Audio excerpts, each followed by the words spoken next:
I'm Kristy Aasheim, a top producing agent in North Dakota, and this show is all about learning from the best. Top producers, brokerage owners, and industry experts who have faced the challenges, put in the work, and climbed to greatness. Whether you're looking to sharpen your skills, gain new strategies, or even get inspired by the journeys of top agents, you're in the right place. Let's get started. Welcome to the Inner Circle podcast. I am Kristy Aasheim, your host. I've been a top producer in the real estate business for the past 9 years, and I, of course, want your inner circle to be just as strong as my inner circle. So without further ado, I have Mr. Cody Brown here with us today. He is a broker along with a top producer with Engel Völkers Black Hills in Rapid City, South Dakota. Welcome, Cody. Hi, thank you. Cody, first of all, why don't you just tell me a little bit about yourself? I grew up in Columbus, Nebraska, and I made my way to the Black Hills 18 years ago. And so I've been here for 18 years minus 3 years in between. I have a son that's just turned 18 years old. That was the reason why I came to the Black Hills. So he graduated high school last year. And I have my partner here in Rapid City. He's a personal chef. So we're doing life together, and I've been a real estate agent for 8 years and a designated broker for Engel Völkers of the Black Hills for the last 2 years. Oh, awesome. First off, let's talk about when you first started your real estate business. Now, did you start your real estate business in the hills then?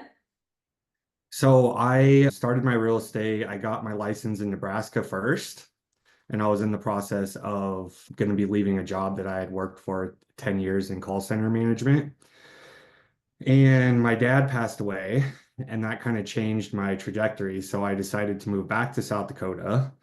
And so never actually practiced real estate in Nebraska. Had to restart and do all my schooling and take all my tests again, which was lovely in South Dakota. And so technically I've only done business in South Dakota besides referrals outside. Okay, awesome.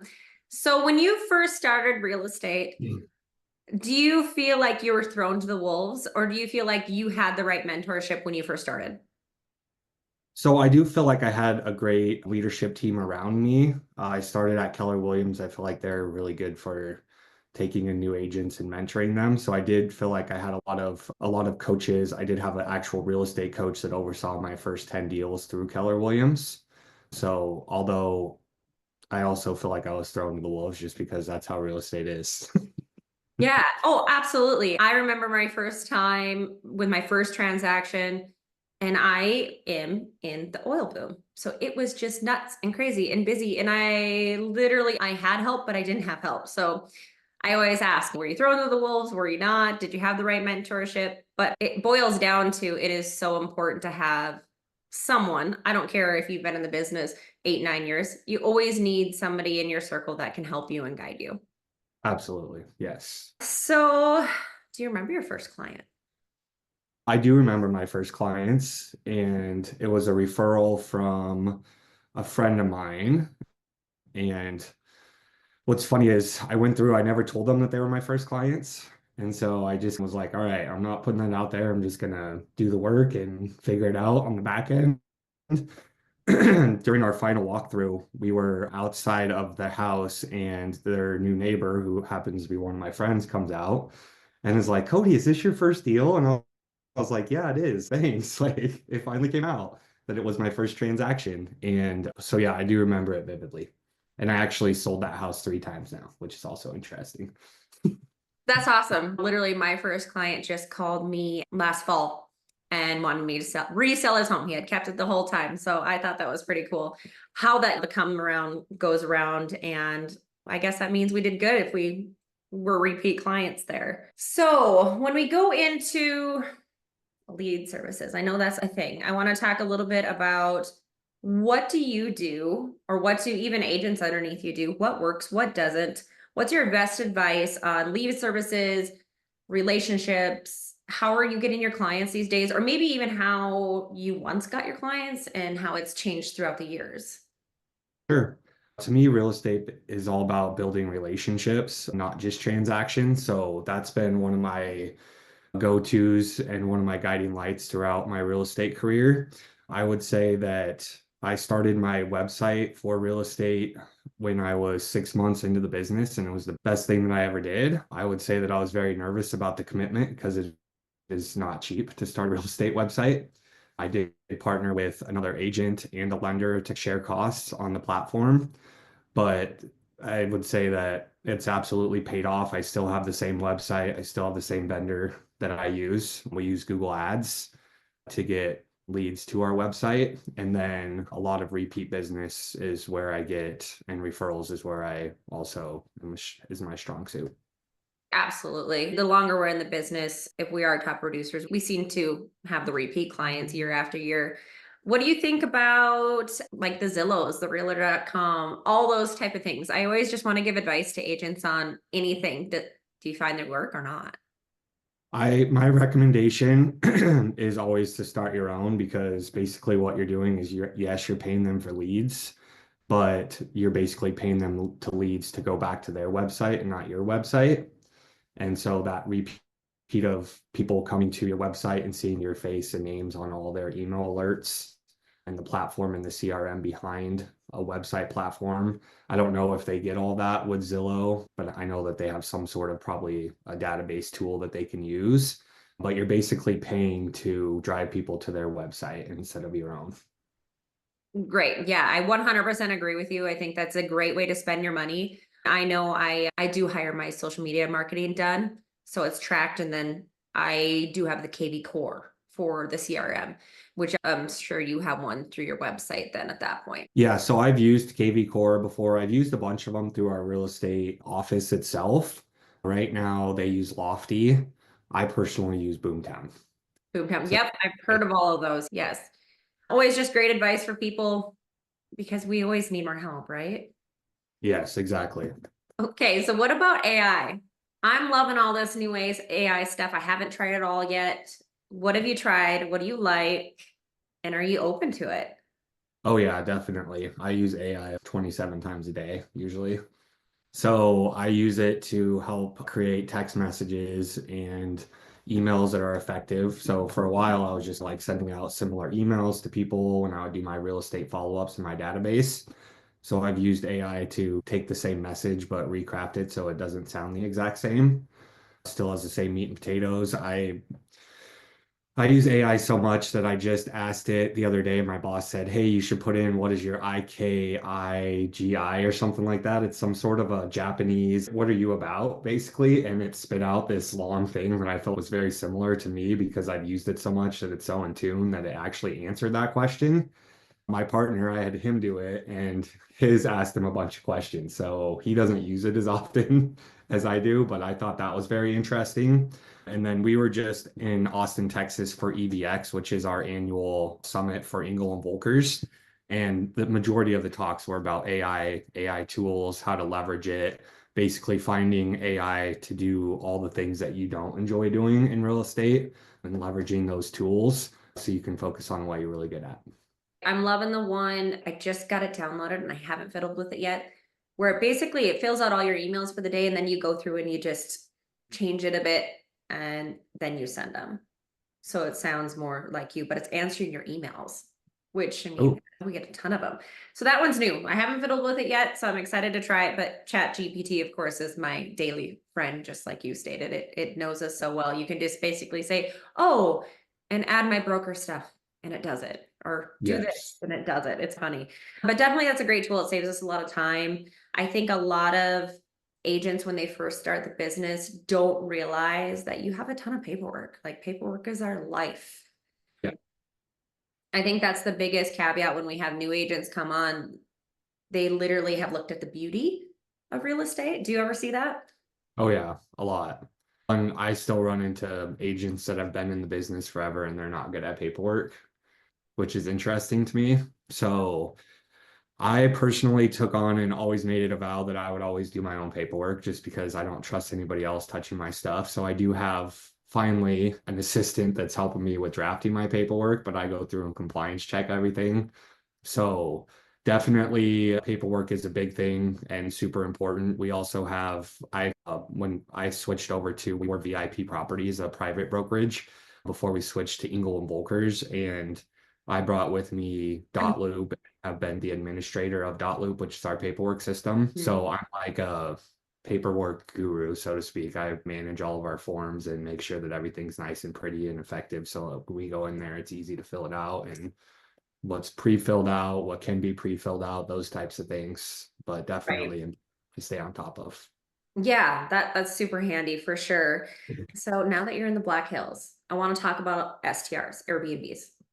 So how does that drive your guys' area's business? Is it helpful? Is it not helpful? Do you find that you get more business from the tourism or not? So Airbnbs are and short-term rentals are a big topic around here. We live obviously with the Black Hills. Rapid City is right on the edge of the Black Hills. In Rapid City, we actually Airbnbs are not technically allowed, even though they're out there. So there's no rules or anything about them, which they're actually working on right now, putting some rules in place, and it's got everyone in an uproar because people want the ability to be able to have a short-term rental if they want to. Also with Pennington County, which is where Rapid City's at, they also just brought up the topic. They were trying to make it to where you had to have at least one or more acres in order to have a short-term rental. Also caused an uproar, and that ultimately did not pass because people were like, no, that's because it would have shut down a lot of the rentals that were in place. We have huge tourism here in the Black Hills, so we have millions of visitors every year, not just in the summertime, but there's skiing and snowmobiling, winter recreation, just like there is summer recreation, hiking, ATV trails, horseback riding. So vacation rentals are definitely really popular. We have a ski resort that's up in the northern hills called Terry Peak. If for anyone that's watching, it's like a mix in between an Iowa ski resort, which isn't much of anything, and Colorado. So it's in between. Not super duper huge, but for us locals, that's where I learned. And I thought it was huge until I went to Colorado. And then I was like, wow, this is like nothing compared to this. But we have a lot of vacation rentals up there. Right now, we're seeing a saturation in building up there. So it'll be interesting to see where it goes because there are a ton of properties that they're still building and also people that are trying to sell their vacation rentals and it's not really moving very fast. So those houses and deals are definitely negotiable and people are getting pretty good deals on them, but they do just continue to build and they're also building a luxury ski resort community called Deer Mountain in the Black Hills. It was like an old 1970s ski resort that they ran into the ground and then it just disappeared for a while and now they're re-envisioning it and they actually just sold a lot up there for $1 million, which broke the record of an individual parcel in South Dakota. It was definitely a scenic lot up on top of the mountain. Most of the lots are like 300,000. So this was an anomaly. It's not like they're going to sell all the lots for $1 million, but that was pretty interesting. Wow, super cool. I didn't even know that either, but that's great. You're the leader in your office. And I think I saw you guys have multiple leaders, but you're the head. I want to know how you're balancing your leadership role along with your business. I've been in your position, I've been a managing broker, and I know it's hard. So give some tricks on how you're doing it, how you're managing all those agents. To give credit to my actual boss, she's the licensed partner of our company and she's the main broker, responsible broker. I'm the designated broker, so I'm more people call me for questions and advice. I help people with writing contingencies and clauses for their contracts. Basically, if they run into a pickle, they can call me. So my boss does the majority of the work. I'm like a second in command and definitely take a lot of phone calls and help people with their transactions, but just want to make sure to give her credit on that. So I think the biggest thing that I would say is just basically being available. So unfortunately, that means checking in all the time on my phone, which my partner loves, but also just being there for them when they need me. If I miss their calls, they know I'll call them right back as soon as I'm available. So just being someone that they can trust where they're like, they know that if they reach out, I will definitely get back to them. I would say one of the biggest things that I have to do in order to maintain both sides of it is time blocking. And so everyone knows don't bother me on a Monday because I'm going to be stowed away in my office, my home office, and making my phone calls and trying to get as far ahead in the week as I can so that I basically have the rest of the week to just handle whatever comes my way. Great. You have to do that. It's so important. I was always the morning broker. We had a couple of us. I always answered all the calls in the morning for all the morning people because the other broker was a night person. So it worked out great for us. So what is your best advice to any new agent? I know there's a lot of them out there, and we said it before. They're always looking at the beauty of real estate and thinking it's just easy and you walk in and you just make money and you look pretty, which is not the case. We know that. So what's your best advice to a new agent or even a struggling agent that's been out there and can't get business? What's your advice to everybody? My advice is to immerse yourself in real estate. So there's like endless opportunities for training that come around. So I do a really good job of capturing all kinds of opportunities for our agents and posting them on our private page because I've been in real estate so long. I get all these mailings and endless emails on free webinars, trainings, those types of things. Also, structuring your day like you're working an 8 to 5 job and basically you're there. You should be doing real estate stuff. So even if I have a slow day, basically pick up the phone and try to get ahead on database calls. So very rarely do I ever, oh, I'm not doing anything today. Like I pretty much work every single day of my life, including on vacations. It's Right. just one of those things where I like to stay plugged in. Definitely start a website of some sort or a way to create a system that will manage your leads. I'm doing a database training for a launch and learn that we have coming up. And I think I have around 6,500 leads in my database and basically creating follow-ups for the leads that you're in flow with. So basically at any point in time, you have a list of people that you can call up and you can start talking to. And a lot of my conversations and reach outs are in line with the Ninja Selling book. It's like my real estate Bible, so to speak. Okay. And basically, what they preach is relationship marketing.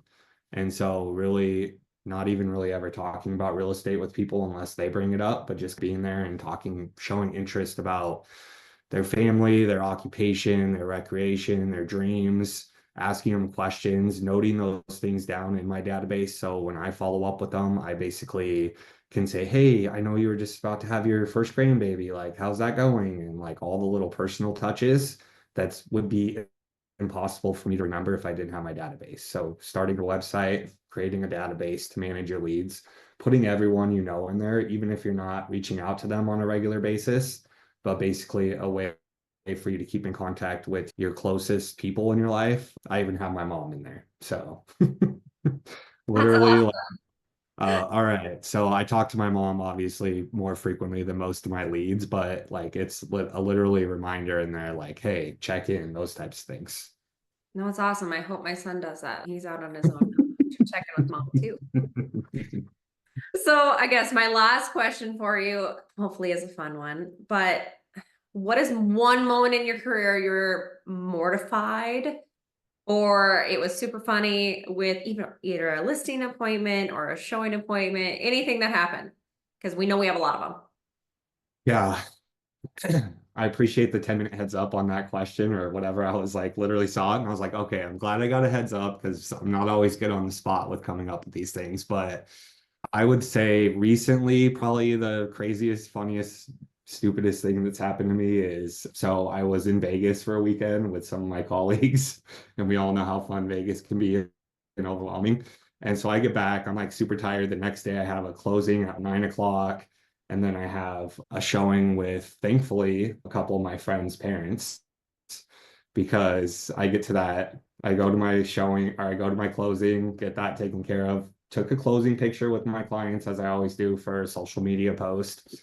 And then I get to the showing with my client or my friend's parents, and they're like, Cody, your shirt, like it's completely not matched on your buttons. Like my shirt was just like buttoned all crazy. And I was like, oh my gosh, like obviously, okay, that was super embarrassing. And then I was like, I went and I like looked back at the picture. It was like a super busy shirt. So thankfully you couldn't tell, but literally like my shirt was all buttoned all crazy.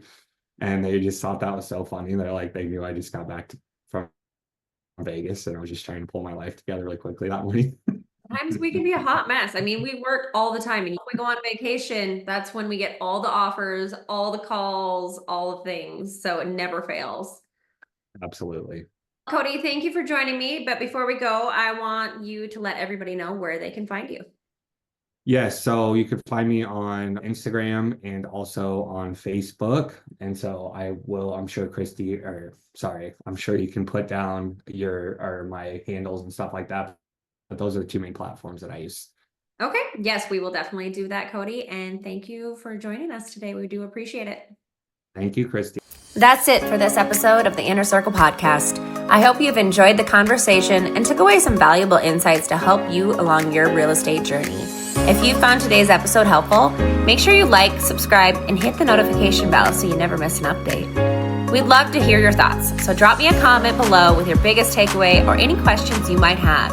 And if you know someone who would benefit from this conversation, share this episode with them. Thank you so much for watching, and I'll see you next time on the Inner Circle.